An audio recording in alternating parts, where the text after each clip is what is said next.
MCC बारे सहमति जुटाउन बसेको सत्ता गठबन्धनको बैठक निष्कर्षविहीन भोलि बिहान पुनः बस्ने, मुलुकको हितमा रहेकोले सम्झौता अनुमोदनका लागि अघि बढाउनु पर्ने प्रधानमन्त्री देउबाको भनाई। स्थानीय तह निर्वाचनमा पालिका तहका कर्मचारीलाई नै परिचालन गर्ने आयोगको तयारी, निर्वाचनका लागि दल दर्ता गर्न सुरु। विदेशबाट आयातित सामान प्रयोग गर्ने प्रवृत्ति बढ्दै गएका बेला स्वदेशी सामग्रीले उपभोक्ताको मन जित्दै इन्टरनेटको माध्यमबाट युवाहरूको उद्यमशीलतामा समेत वृद्धि। भारतमा कोरोनाका कारण ज्यान गुमाउनेको संख्या सरकारी तथ्याङ्क भन्दा 8 गुणा बढिरहेको एक अध्ययनको दाबी। जापानमा कोभिड नियन्त्रणका लागि लगाइएका प्रतिबन्ध खुकुलो बनाइँदै। र शहीद स्मारक ए डिभिजन लिग फुटबलमा एपीएफद्वारा मनाङ मर्स्याङ्दी क्लब पराजित, एनआरटीले सङ्कटालाई हरायो। नमस्कार, कान्तिपुर डायरीका साथमा सूरज रेन्द्र लक्ष्मी। समाचार अब विस्तारमा। एमसीसी बारे सहमति जुटाउन बसेको सत्ता गठबन्धनको बैठक बिना निष्कर्ष टुङ्गिएको छ। बैठक भोलि बिहान पुनः बस्ने सरकारका प्रवक्ता सञ्चार तथा सूचना प्रविधि मन्त्री ज्ञानेन्द्र बहादुर कार्कीले जानकारी दिनुभयो।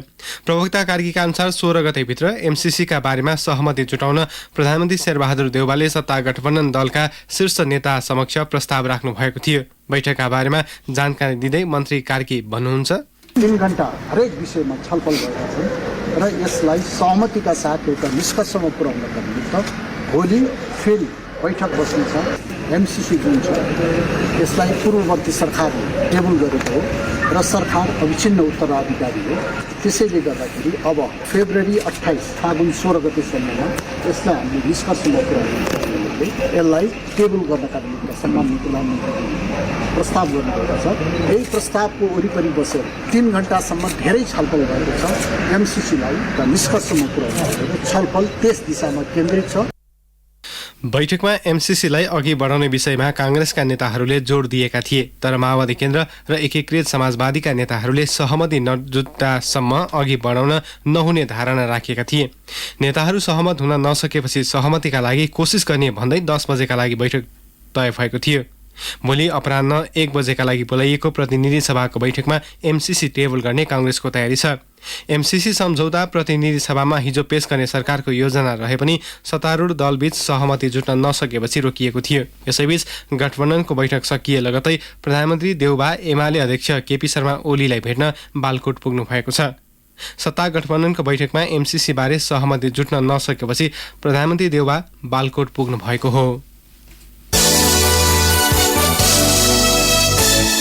प्रधानमन्त्री शेरबहादुर देउवाले एमसीसी सम्झौता अनुमोदनका लागि लैजानुपर्ने बताउनु भएको छ। सम्झौता नेपालको हितमा रहेको भन्दै प्रधानमन्त्री देउवाले पास वा फेल जे हुने भए पनि अगाडि बढाउनु पर्ने बताउनु भएको हो। काठमाडौँमा आज आयोजित कार्यक्रममा उहाँले एमसीसी अनुमोदन गर्न कांग्रेसभित्र एकमत रहेको उल्लेख गर्नुभयो।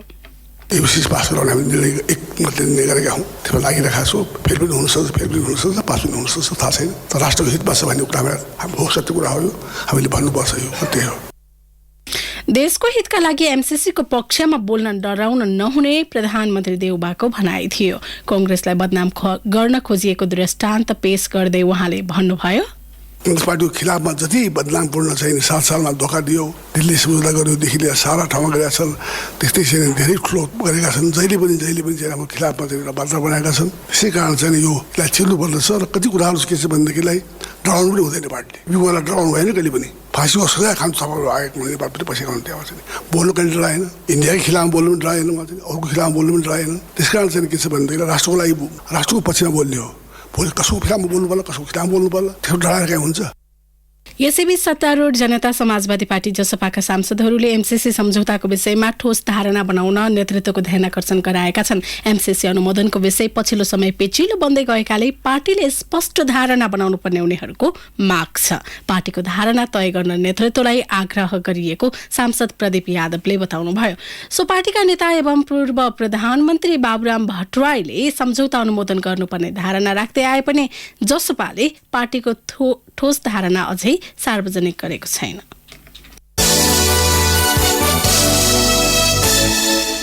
निर्वाचन आयोगले आगामी स्थानीय तह निर्वाचनका लागि पालिका स्तरमा कार्यरत कर्मचारी नै परिचालन गर्ने भएको छ। निर्वाचनलाई मितव्ययी बनाउन स्थानीय तहका कर्मचारीलाई सम्बन्धित पालिकाको निर्वाचन अधिकृतको कार्यालयमा खटाउन लागि आयोगले जनाएको छ। आज आयोजित पत्रकार सम्मेलनमा आएका प्रवक्ता शालिग्राम शर्मा पौडेलले जनशक्ति व्यवस्थापनका लागि निर्देशिका स्वीकृत भइसकेको जानकारी दिनुभयो। निर्वाचनमा जनशक्ति परिचालनको कार्यलाई सरल र सहज बनाउनका लागि आयोगले जनशक्ति व्यवस्थापन निर्देशिका 2078 स्वीकृत गरेको छ। उक्त निर्देशिकामा सम्बन्धित पालिका स्तरमा कार्यरत जनशक्तिलाई सोही पालिकामा स्थापना भएको निर्वाचन अधिकृतको कार्यालयमा परिचालन गरी निर्वाचनलाई मितव्ययी बनाउने प्रयास गरिएको छ।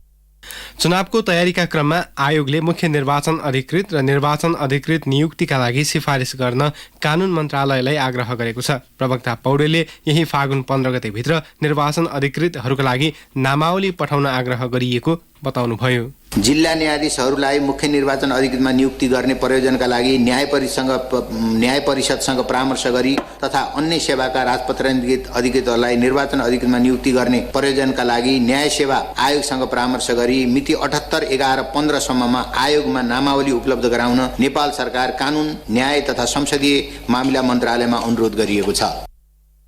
यसैबीच नयाँ 3वटा दल दर्ता भएपछि निर्वाचन आयोगमा दर्ता हुने दलको संख्या 106 पुगेको छ। आयोगका अनुसार पछिल्लो पटक जनता प्रगतिशील पार्टी, सामाजिक एकता पार्टी र नागरिक उन्मुक्ति पार्टी दर्ता भएका हुन्।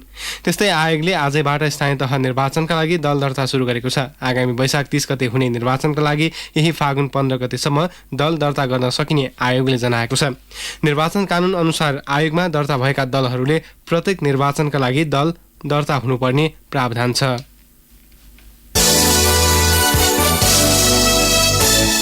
कोभिड-19 विरुद्धको जोन्सन खोप लगाएका व्यक्तिले 6 महिनापछि बुस्टर डोजको खोप लगाउन सक्ने स्वास्थ्य तथा जनसङ्ख्या मन्त्रालयले प्रश्न पारेको छ। मन्त्रालयले सूचना जारी गर्दै 18 वर्ष पुगेका व्यक्तिले बुस्टर डोजका रूपमा अन्य कम्पनीको खोप लगाउन सक्ने बताएको हो। मन्त्रालयका अनुसार जोन्सन खोप लगाएको 6 महिना पूरा भएका व्यक्तिले उपलब्ध भएमा सोही खोप र नभएको खण्डमा कोभिसिल्ड, अस्ट्राजेनेका, मोडर्ना वा फाइजर खोप लगाउन सक्नेछन्।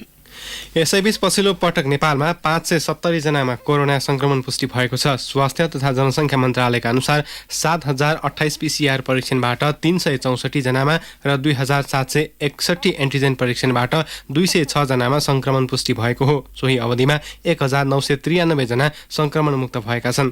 थप 6 जनाको मृत्यु भएको छ। यो सँगै नेपालमा कोरोना संक्रमणका कारण मृत्यु हुनेको संख्या 11911 पुगेको छ। मुलुकभर 16616 जना सक्रिय संक्रमित छन्। कान्तिपुर डायरीमा अब ब्रेकको पालो। ब्रेकपछि कान्तिपुर डायरीमा अब कान्तिपुर सविस्तारको पालो। कान्तिपुर सविस्तार। नेपालमा नै बनेको सामान भनेर हाल सामाजिक सञ्जाल मार्फत कैयौं सामग्री बिक्री भइरहेका छन्। विदेशबाट आयातित सामान प्रयोग गर्ने प्रवृत्ति बढ्दै गएका बेला स्वदेशी सामानले नेपालीको मन जिते पनि ती सामग्रीको मूल्य बढी हुने र सहज रूपमा उपलब्ध नहुने लगायत कारणले आम उपभोक्तामाझ पुग्न सकिरहेको छैन। परम्परागत बिक्री सञ्जाल र शैलीको दबदबा रहे पनि उद्यमीहरूले इन्टरनेटको माध्यमलाई आफ्ना सामग्री बिक्री गर्ने माध्यमको रूपमा स्थापित गरिरहेका छन्, जसबाट युवाहरूको उद्यमशीलतालाई बढाएको छ। 25 वर्षीय निखिल सापकोटाले टालो नाम दिएर गाडी पुस्ने रुमाल बनाउँछन्। एकल लगानी गरेका निखिलले सामाजिक सञ्जाल अझ भनौं इन्टरनेटबाट आफ्नो उत्पादनको बिक्री गरिरहेका छन्। 15 लाख रुपैयाँको लगानीमा सुरु गरेको टालोले अहिले भान्सा पुस्नेदेखि भुइँ पुस्ने सबै प्रकारका रुमाल बनाउँछ। मुलुकभित्रै उत्पादन भएका सामग्री प्रयोगमा आउने सन्तुष्टिसँगै प्रयोगमा सजिलो हुने भएकाले ती सामग्री बनाइरहेको उनको भनाइ छ। तर यसको व्यापार भने सहज नभएको उनको अनुभव छ।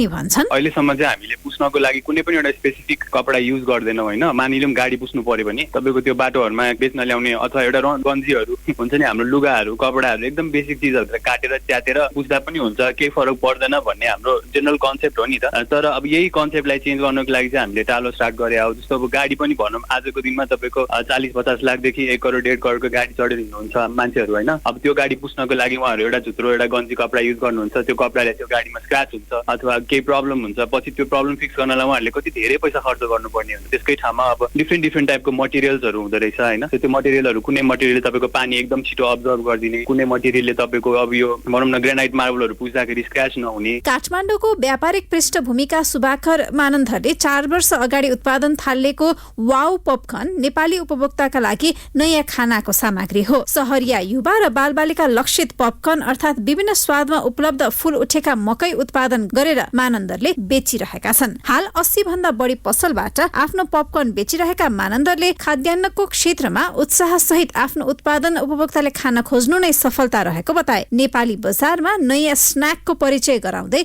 मकैलाई नयाँ स्वरूपमा प्रस्तुत गरेको मानन्दरको भनाइ छ। अब सबभन्दा ठुलो फेस गर्ने भनेको नेपालको मार्केट एकदमै तपाईँको डिस्ट्रिब्युटर ड्रिभन मार्केट छ अरे सबभन्दा पहिला होइन र जे चलि आएको तपाईँको त्यो भन्दा अर्को चलाउनु भनेको it's a very complicated market हो क्या हाम्रो। सो हामीले 4 वर्षमा फेस गरेको भनेको एक त तपाईँको हाम्रो नेपाली बजार भनेको फुल्ली क्रेडिट बजार होइन अनि त्यसमाथि तपाईँको नयाँ ब्रान्ड भन्ने बित्तिकै तपाईँको कसैले पनि सपोर्ट गर्न चाहिँ तुरुन्तै सपोर्ट नगर्ने के हजुरको। र हामीलाई 4 वर्षमा त्यो कठिनाइहरू भोग्दै एउटा लेभलमा चाहिँ अहिले पपकर्न भनेपछि चाहिँ मान्छेले चाहिँ यो पनि एउटा खालको स्न्याक्स हो है यसमा वाउ भन्ने पनि ब्रान्ड छ भनेर चाहिँ बिस्तारै चिन्दैछ क्या अहिले चाहिँ। नेपालको मौलिक डिजाइन झल्कने जुत्ता बनाउने कम्पनी हो डोचा। भक्तपुरको ठिमीमा स्थानीय महिलाहरूलाई रोजगारी दिएर जुत्ता बनाइरहेको कम्पनीका सह संस्थापक वत्सल राज भण्डारीले बताए। जुत्ताको बजारमा अन्य केही नेपाली ब्रान्डले राम्रो नाम कमाइरहेको समयमा आफूहरू मौलिक नेपाली डिजाइनका जुत्ता उत्पादकका रूपमा चिनिन चाहेको उनी बताउँछन्। वेबसाइट र सामाजिक सञ्जालको माध्यमबाट डोचाका जुत्ता किन्न सकिने व्यवस्था छ। नेपालमा उत्पादन महँगो पर्न जाने भएकाले यसलाई सस्तो बनाउँदै लैजानु मुख्य लक्ष्य र चुनौती रहेको राज भण्डारीले बताए। मास प्रोड्युस गर्दाखेरि त्यसमा कस्ट अफ प्रडक्ट बनाउनलाई कस्ट पनि थोरै पर्छ, थोरै मार्जिन हालेर पनि बेच्न सकिन्छ। तर as made in Nepal product हजुरले कुन चाहिँ टार्गेट अडियन्सलाई केटर गर्ने भन्ने पनि हामी भन्दैनौँ कि हाम्रो जुत्ताहरू हरेक गाउँमा पनि जानुपर्छ भनेर। तर we would like to do that. बनाउने कस्ट पनि हाई छ, हामीले सस्टेन हुनलाई पनि एउटा लेभलको जुन हामीले क्वालिटी दिन खोजिरहेको छौँ त्यसलाई सस्टेन गर्नलाई पनि हाई कस्ट अफ गुड्स पर्ने भएको भएर चाहिँ आई थिङ्क ओभरअल चाहिँ प्राइस वाइज पनि अलिकति अबभ एभरेजतिर गइरहेको छ। इन्टरनेटले विश्वलाई नजिक बनाइरहेको अवस्थामा विदेशी खाना अझै तिनका परिष्कृत खानकीको माग नेपाली बजारमा बढ्दो छ। यसै मागलाई देखेर मन्जिलमान श्रेष्ठले डिप इन डोनट नेपाल भनेर विभिन्न प्रकारका दुनट पाइने कम्पनी खोले। यस कम्पनीले नेपाली बजारमा पहिलेदेखि पाइने दुनटलाई स्ट्रबेरी, चकलेट, ओरियो लगायतका स्वाद र विभिन्न आकार तथा रङका डोनट बनाउने गरेका छन्। यो डोनट पसलबाट मात्र नभई घरसम्म डेलिभरीदेखि आफ्नो अर्डरमा आफ्नै डिजाइनका आधारमा समेत बनाइने कम्पनीले सुविधा दिएको छ। अर्डर गरेको डिजाइनमा डोनट बनाउने सहित चाडपर्व अनुसारका डिजाइन बनाएर बेच्नु आफ्नो विशेषता रहेको श्रेष्ठले बताए। डिजिटल मार्केटले गर्दा चाहिँ अभियसली सबै कुनै पनि बिजनेसलाई त्यो त एउटा प्लस पोइन्ट नै हो। हामीले जति पनि अहिले टिनेजर्स हाम्रो टार्गेट मार्केट छ, एज ग्रुप छ, त्यो सबैजना जस्तो त अनलाइन नै हुन्छन्। त्यो कारणले गर्दा डिजिटल मार्केट, डिजिटल पेमेन्ट्सहरू चाहिँ त्यो हाम्रो लागि एउटा प्लस पोइन्ट नै हो। हाल नेपालमा 150 भन्दा बढी अलग अलग प्रकारका सामान नेपालमा नै बनाइने भनेर सामाजिक सञ्जालमा प्रचार गरिने गरेको छ। यसलाई दराज, सस्तो डिल, हाम्रो बजार, स्मार्ट डोको जस्ता ई कमर्स प्लेटफर्महरूले स्थान दिएर इन्टरनेटकै माध्यमबाट पनि बिक्री गर्ने गरेका छन्। व्यापारलाई परम्परागत भन्दा भिन्न शैलीमा बिक्री गर्ने, उपभोक्तालाई पैसा खर्च गर्न लोभ्याउने नयाँ व्यवसायको व्यापारिक योजना देखिएको छ। सिधै उत्पादकबाट खरिद गर्दा वितरक, खुद्रा व्यवसायीलाई कमिसन दिनु नपर्ने, केही सस्तो समेत पर्ने हुँदा नेपाली बजारमा नयाँ तरिकाले घरेलु वस्तु व्यवसाय सञ्चालन गर्ने क्रम बढ्दो छ। यसबाट युवा पुस्तामा उद्यमशीलताको विकास समेत वृद्धि हुँदै गएको छ। रेडियो कान्तिपुरका लागि दिवा भट्टराई। कान्तिपुर सविस्तार।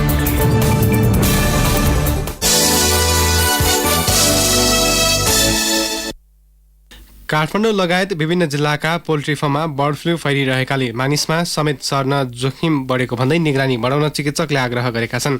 पछिल्ला केही सातादेखि मोरङ, चितवन र काठमाडौँका विभिन्न पोल्ट्री फर्ममा बर्ड फ्लूको संक्रमण पुष्टि भएपछि हजारौं कुखुरा मारिएका छन्। शुक्रराज ट्रपिकल तथा सर्वारोग अस्पतालका भाइरोलोजिस्ट डाक्टर शेरबहादुर पुनले बर्ड फ्लूको भाइरस मानिसमा पनि सर्ने भएकाले तत्काल नियन्त्रणका लागि निगरानी र सतर्कता अपनाउनु पर्ने बताउनुभयो।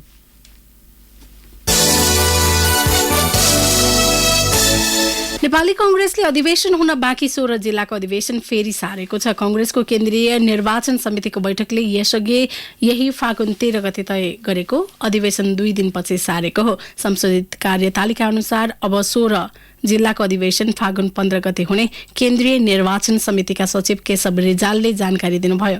कांग्रेसले सप्तरी, सिराहा, धनुषा, महोत्तरी, सर्लाही, रौतहट, बारा, पर्सा, सिन्धुली, सिन्धुपाल्चोक, चितवन, मकवानपुर, नवलपुर, बाँके, अछाम र कैलालीमा अधिवेशन गर्न बाँकी छ।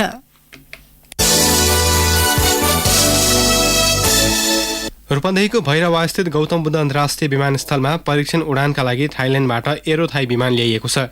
आयोजनाका अनुसार बिहान र साँझ गरी प्रतिदिन 2वटा परीक्षण उडान हुनेछ। सो अवधिभरि बिहान 10 देखि साँझ 5 बजेसम्म आन्तरिक उडान बन्द गरिनेछ। राष्ट्रिय गौरवको आयोजनाका रूपमा रहेको भैरवा विमानस्थलमा 10 दिनसम्म परीक्षण उडान सञ्चालन हुन लागेको हो।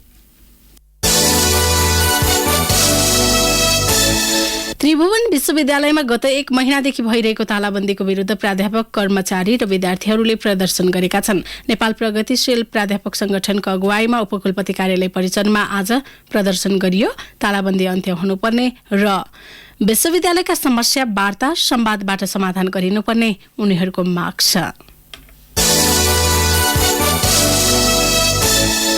कान्तिपुर डायरीमा अब मोरङ डायरीको पालो।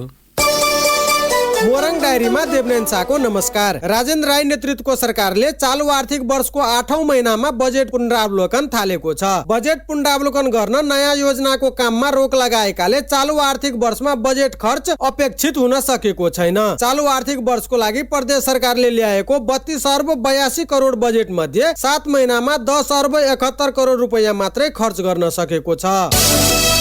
प्रदेश सरकारले बिजनेस नदिँदा प्रदेश सभाको बैठक 3 महिनादेखि अन्यलमा छ। मुख्यमन्त्री राजेन्द्र कुमार राईले मंसिर 1 गते विश्वासको मत लिनु भएदेखि प्रदेश सभाको बैठक बस्न सकेको छैन। सभामुख प्रदीप कुमार भण्डारीले सरकारले आवश्यक भएको बेला प्रदेश सभाको बैठक बोलाउने बताउनु भयो। प्रमुख प्रतिपक्षी एमाले संसदीय दलले पत्रकार सम्मेलन गरी जनताको आवाज उठाउने थलो प्रदेश सभाको बैठक तत्काल बोलाउन माग गरेको छ। बेलबारीकी 1 महिलालाई सामूहिक बलात्कार गरेको आरोपमा पक्राउ परेका 3 जनालाई जिल्ला अदालत मोरङले पूर्वपक्षको लागि थुनामा पठाएको छ। जिल्ला अदालत मोरङका न्यायाधीश शिशिर राज ढकालको इजलासले उनीहरूलाई पूर्वपक्षको लागि थुनामा राख्ने आदेश गरेको हो। अदालतको आदेशले सुन्दर हरैचा नगरपालिका 4 का 35 वर्षीय अर्जुन भन्ने, हिम कुमार श्रेष्ठ 25 वर्षीय सूरज र झापाको मेची नगरपालिका 3 का 27 वर्षीय राम बहादुर नेपाली भन्ने सुधांशु दर्जी पूर्वपक्षको लागि जेल चलान भएको जिल्ला अदालत मोरङका सूचना अधिकारी हेम बहादुर बुढाथोकीले जानकारी दिनुभयो। सुनसरीको इटहरीबाट बहिनीको घर फर्कदै गरेकी महिलालाई नियन्त्रणमा लिएर 3 जनाले सामूहिक बलात्कार गरेको पीडितको आरोप छ। सरकारले स्थानीय तहको चुनावको मिति तोक्ने निर्णय गरेपछि पालिकामा उम्मेदवारका आकांक्षीको चर्चा सुरु भएको छ। केही नेताहरूले सामाजिक सञ्जाल मार्फत उम्मेदवारी घोषणा गर्ने क्रम समेत सुरु भएको छ। पालिकाका प्रमुख, अध्यक्ष, उपप्रमुख र उपाध्यक्षको उम्मेदवारी घोषणा सुरु भएको हो। विराटनगर महानगरमा वडा अध्यक्षका लागि समेत उम्मेदवारी घोषणा गर्ने लहर सुरु भएको छ। हस्त मोरङ डायरी आजलाई यति नै। देवनारायण शाहलाई बिदा दिनुहोस्। नमस्कार। मोरङ डायरीपछि कान्तिपुर डायरीमा पुनः ब्रेकको पालो। ब्रेकपछि अब आर्थिक प्रसङ्ग। नेपाल राष्ट्र ब्याङ्कले आगामी 1 वर्षको अवधिमा मुद्रास्फीति दर दोहोरो अङ्कले वृद्धि हुन सक्ने प्रक्षेपण गरेको छ।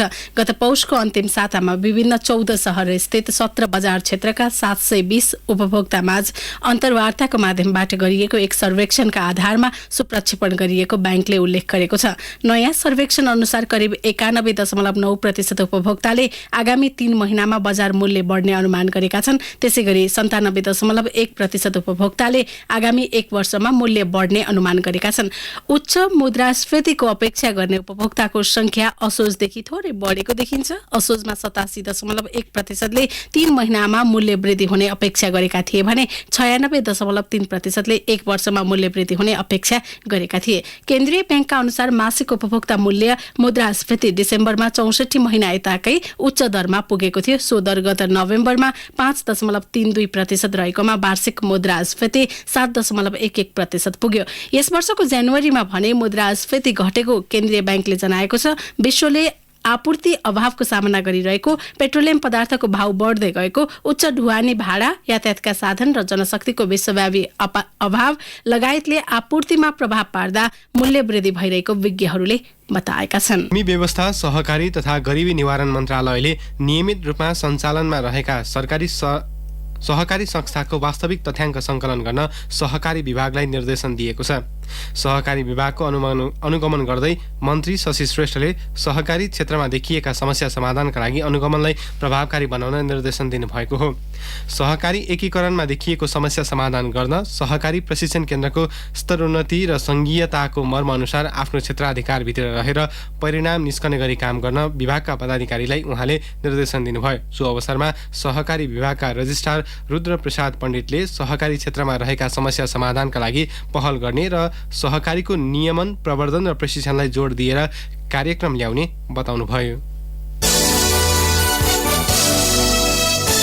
अब अन्तर्राष्ट्रिय प्रसङ्ग। भारतमा कोरोना संक्रमणका कारण ज्यान गुमाउनेको संख्या सरकारी तथ्याङ्क भन्दा 8 गुणा बढिरहेको एक अध्ययनले दावी गरेको छ। भारत सरकारले गत नोभेम्बरमा व्यापक बनेको कोरोनाको दोस्रो लहरमा कोरोनाका कारण ज्यान गुमाउनेको संख्या 4,60,000 भएको दावी गरेको थियो। तर फ्रान्सेली जनसङ्ख्याविद क्रिस्टोफ गोयल मोटोले सार्वजनिक गरेको अध्ययनका अनुसार नोभेम्बरसम्म कोरोनाका कारण ज्यान गुमाउनेको संख्या भारतमा 30,20,000 देखि 30,70,000 को हाराहारीमा रहेको दावी गरिएको छ। यसअघि क्यानाडाको टोरन्टो विश्वविद्यालयका संक्रमण रोग विज्ञको नेतृत्वमा भएको अध्ययनले पनि भारतमा नोभेम्बरसम्म झण्डै 31 लाख जनाको ज्यान गएको दावी गरिएको थियो। यी दुई अध्ययनले भने जस्तै भारतमा मृत्यु भएको पुष्टि भए कोरोनाका कारण भएको मृत्यु हुने देशमा भारत पहिलो स्थानमा हुनेछ। हालसम्म अमेरिकामा सबैभन्दा धेरै अर्थात् झण्डै 9 लाखको मृत्यु भएको तथ्याङ्कले देखाएको छ। जापानले कोरोना संक्रमणका लागि लगाइएको प्रतिबन्ध आगामी महिनाबाट खुकुलो बनाई अन्तर्राष्ट्रिय सीमा समेत खोल्ने तयारी गरेको छ। कोरोना भाइरस संक्रमण सुरु भएदेखि नै जापानले अन्तर्राष्ट्रिय सीमा बन्द गर्दै आएको छ। 2 वर्षभन्दा लामो समयदेखि अन्तर्राष्ट्रिय सीमा बन्द हुँदा विभिन्न मुलुकबाट अध्ययनका लागि जापान जाने 1,50,000 भन्दा बढी विद्यार्थी अलपत्र परेका छन्। यस्तै रोजगारी र अन्य व्यापारिक प्रयोजनका लागि जापान आवत जावत गर्ने मानिस पनि समस्यामा परेका छन्। विमानस्थलमा दैनिक 3 देखि 5,000 सम्म यात्रुका लागि अनुमति दिइएको छ।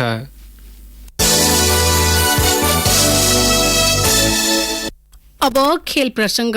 शहीद स्मारक ए डिभिजन लिग फुटबलमा विभागीय नेपाल एफपीएफ फुटबल क्लब र न्युरो टिम एनआरटीले जित हात पारेका छन्। काठमाडौँको त्रिपुरेश्वर स्थित दशरथ रङ्गशालामा भएको खेलमा एपीएफले मनाङ मर्स्याङ्दी क्लबलाई 3-1 गोल अन्तरले हराउँदै यो सिजनको तेस्रो जित निकालेको हो। मनाङले सुरुवाती अग्रता जोगाउन नसक्दा एपीएफसँग हार बेहोर्न बाध्य भएको हो। एपीएफको जितमा आशिष लामा, मणिकुमार लामा र नकिन लामाले समान 1-1 गोल गरे। मनाङका लागि अञ्जन विष्टले 1 गोल फर्काए। जितसँग एपीएफको 11 खेलबाट 14 अङ्क छ। मनाङको 11 खेलबाट 20 अङ्क छ। मनाङ दोस्रो स्थानमा छ। लिग विजेता मच्छिन्द्र फुटबल क्लबको 11 खेलबाट 29 अङ्क छ।